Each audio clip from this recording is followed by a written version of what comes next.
There's been some reporting that the Popular Mobilization Fronts, which are the ones you're talking about, that are principally Iranian trained and in some cases equipped, are not going to be allowed into the city. But then again, the kind of bombardment that you were talking about in the setup piece is problematic because, of course, and this has been a recurring problem in Fallujah when American forces encircled it in 2004 and sort of began a starvation strategy. And I'm afraid we may be headed in that direction, which, of course, to use the parlance of the Vietnam War, will lose the hearts and minds of the locals. This is a very, very tricky problem. And another Vietnam era saying too is in order to save the city, we might have to destroy it. That's another big issue. You know, what happens when ISIS is forced out is key too, especially given the sectarian nature of things as they've been in the past. And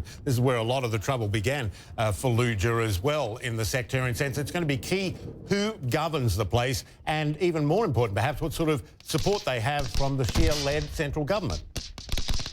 Well, that's right. And this is where I think that none of us, not the Iraqis, not the Americans, not the international community, none of us is paying enough attention to what comes after. What's the day after? What, in short, is this fight for? What is the political order that on day two? Too little attention has been paid to that vital issue. And in the absence of making that clear, we're complicating the fight against ISIL.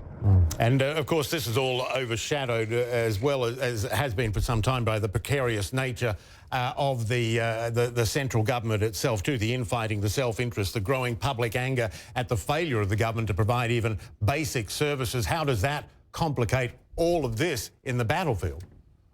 At precisely the moment that the federal government, the government in Baghdad, is attempting to assert or reassert control over, and it's had some success, let's be clear about that. Excuse me, it took Rutba in western Iraq back from ISIL just this past week. So it's had some successes. But just at the moment when it is attempting to reassert its authority throughout the country, in the parts of the country where it lost that authority to ISIL, it is in fact in total and complete deadlock in Baghdad, a complete political impasse, and neither the Prime Minister nor Parliament nor many of the bloc seem to be able to form sort of a common political vision. And again, it's without that common vision, without giving people a notion of what the fight is for.